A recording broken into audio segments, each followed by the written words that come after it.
Olá a todos, sejam bem-vindos a mais um vídeo para as nossas turmas de Matemática 3. Continuando então o nosso assunto aí sobre pirâmides da geometria espacial.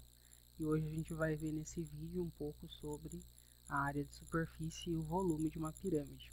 Tem aí as nossas pirâmides famosas do Egito, à direita, e a famosa pirâmide ali do Museu do Louvre, em Paris, né? Então vamos lá ver um pouco da área de superfície de uma pirâmide. Então, tem aí nossa pirâmide, né, pirâmide quadrangular, e aí analogamente ao que a gente tem para os prismas, semelhante, né, a gente vai ter uma área lateral, representada aí pelas faces em vermelho, né? Então essa é a nossa área lateral vai ser a soma das áreas das faces laterais da pirâmide, que nesse caso são triângulos, né? Teremos uma área da base, ali em roxo, que é uma poligonal, né? Nesse caso, a pirâmide aí, a nossa pirâmide é quadrangular, então a base é um quadrilátero, poderia ser um outro polígono, e aí sempre a gente vai ter essa área da base. E a nossa área total, ou área de superfície, vai ser então a soma da área lateral com a área da base. Está aí a nossa fórmula para a área de superfície da pirâmide. Vamos ver agora um exemplo bem simples de uma pirâmide quadrangular. Então, temos aí nossa pirâmide, a base, então, nesse nosso caso seria um quadrado. Os elementos ali dados da pirâmide são o lado do quadrado, L, e aí ele dá ali também, né, o apótema do quadrado, que é o raio da circunferência inscrito, o apótema da base, e o M, né, e o G, que é o apótema da pirâmide, ou seja, é a altura do nosso triângulo da face lateral. Tá? Esses são os elementos dados e a gente vai calcular a área de superfície. Então, planificando essa pirâmide quadrangular, né, essas duas pirâmides, a gente pode ter um esqueminha assim. Queria mostrar aqui para vocês num programinha chamado Poly, que a gente tem a nossa pirâmide quadrangular, certo? E aí a planificação dela seria basicamente isso, certo? E a gente pode dar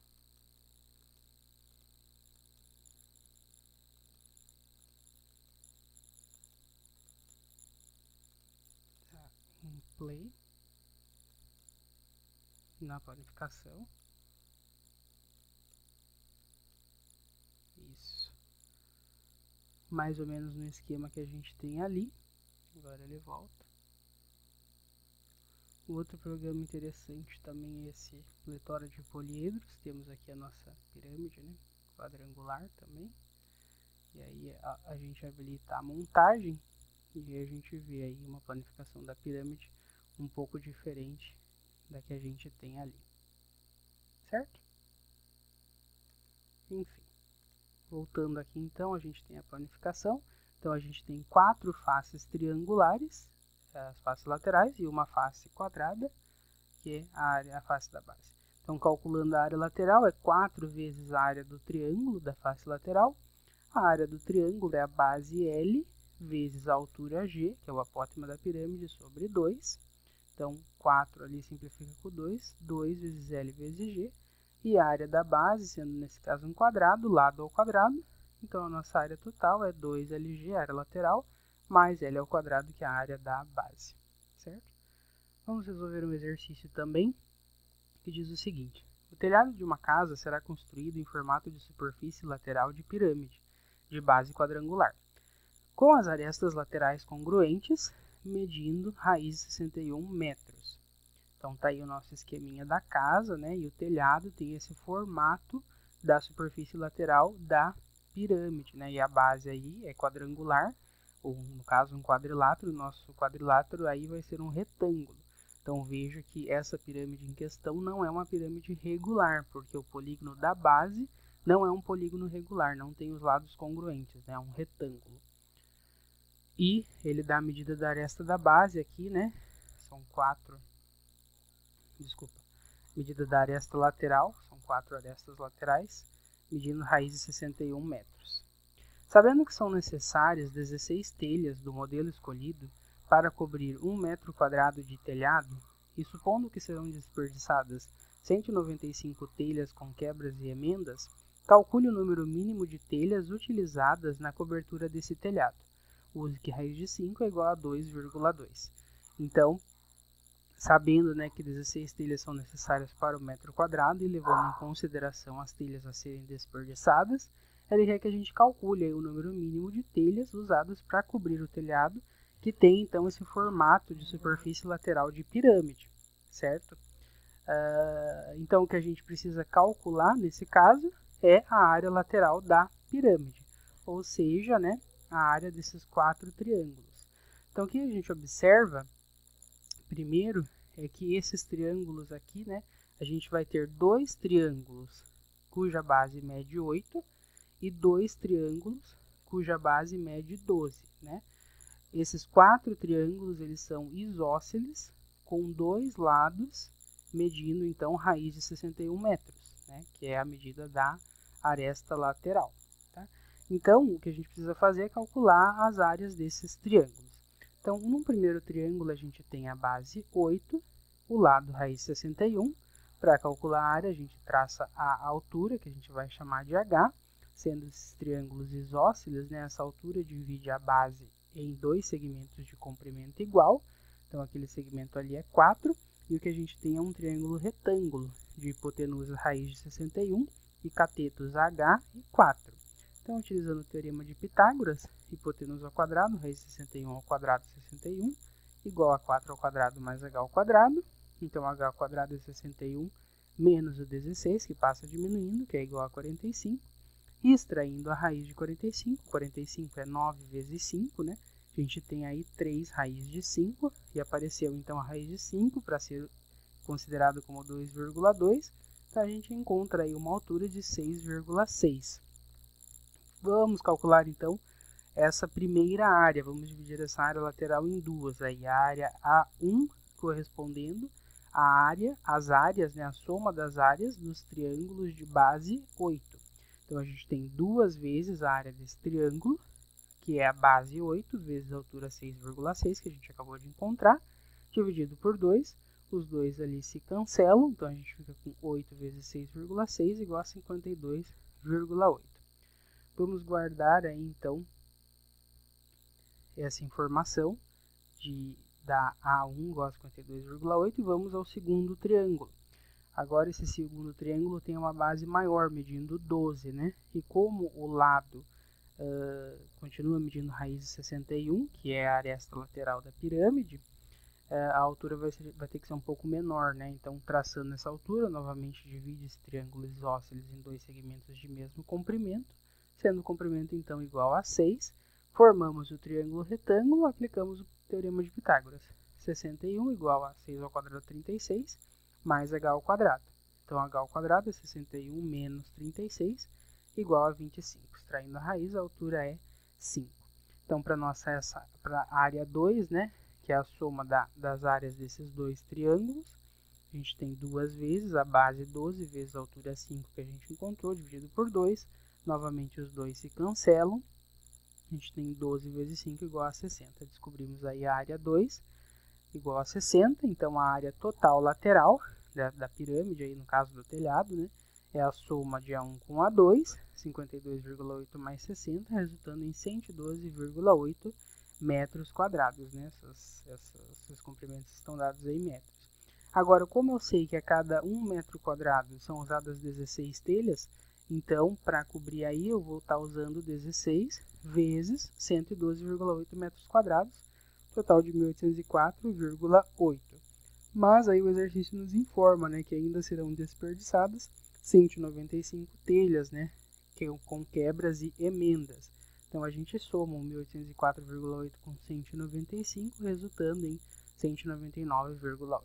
Como a gente não consegue comprar, né, 0,8 de telha, a gente vai precisar comprar uma aí, né?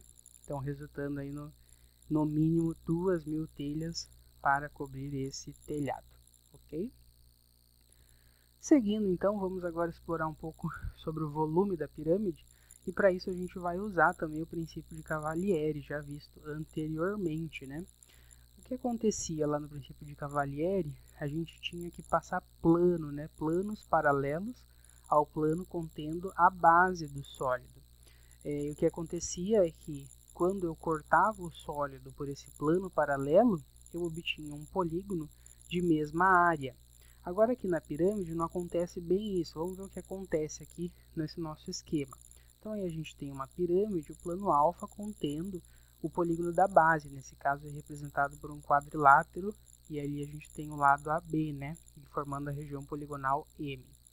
Quando a gente passa um plano paralelo ao plano alfa, um plano beta, né, cortando ali a nossa pirâmide, o que acontece? A gente obtém uma região poligonal M, né, um quadrilátero M, e agora esse quadrilátero ele não tem a mesma área, ele não é congruente à região poligonal M do polígono da base. Ele não é congruente, não tem a mesma área, mas ele é semelhante, porque o que a gente observa é que os lados serão proporcionais e os ângulos internos serão congruentes, né? Os ângulos terão a mesma medida.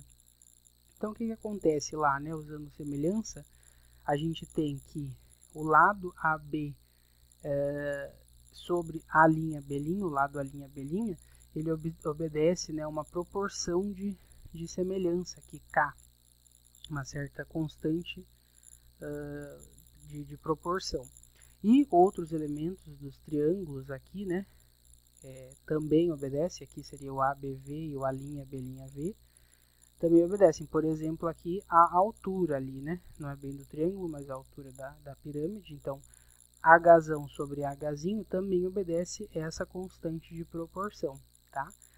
Sendo essa constante de proporção, a gente também tem uma semelhança, né, uma razão de proporção aí, a razão de semelhança, para as áreas, né? Então, a área da região poligonal sobre a Mzão, né, sobre a área da região poligonal Mzinho, agora é a constante aqui ao quadrado, ou seja, H sobre H ao quadrado. Então é isso que acontece quando a gente vai passando, cortando a pirâmide por planos paralelos ao plano que contém a base. Agora, considere então duas pirâmides, tá? Aqui nesse nosso esquema, que tem a mesma altura H e cujas bases têm a mesma área, tá? Então ali M1 e M2 vão ter a mesma área. Agora, o que acontece ali? A gente tem o plano alfa contendo os polígonos da base e corta essas duas pirâmides por um plano beta paralelo a alfa, determinando as regiões poligonais M'1 e M'2. Como a gente viu anteriormente, as áreas dessas regiões elas seguem uma certa proporção, que é aquela ali, né, Hzão sobre Hzinho ao quadrado. E isso acontece tanto para M1 quanto para M2. Então a gente tem aquelas igualdades ali. A área de M'1 sobre a área de M'1 é igual àquela constante ao quadrado, que é igual à área de M'2 sobre a área de M'2, tá? Então a gente tem, né? Se a razão entre essas áreas é a mesma e a gente começa com a mesma área para M'1 e para M'2, a gente consegue concluir que a área de M'1 é igual à área de M'2, tá? Tá aí o princípio de Cavalieri. Sempre que eu corto esses sólidos por planos paralelos, as regiões poligonais determinadas têm a mesma área. Com isso, a gente consegue concluir, então, que pirâmides cujas áreas das bases são iguais e que têm a mesma altura, têm o mesmo volume, tá? Pelo princípio de Cavalieri, que é exatamente o que acontece. Então, veja, né, o volume da pirâmide vai depender essencialmente, né, somente, das áreas da base e da altura, como a gente tinha também no caso do prisma. E na verdade essas duas se conectam de uma maneira bem interessante que a gente vai ver agora a seguir. Então, continuando com o cálculo agora do volume, né, a gente vai, para fazer esse cálculo, considerar um prisma de base triangular e vai fazer algumas secções planas, né, vai cortar por alguns planos. Então veja, aí a gente tem esse prisma de base triangular e a gente vai fazer um corte utilizando o plano que passa pelos pontos C, B e D, tá? E um segundo corte utilizando o plano que passa pelos pontos B, D e F. Tá? Então, a gente vai obter mais ou menos essa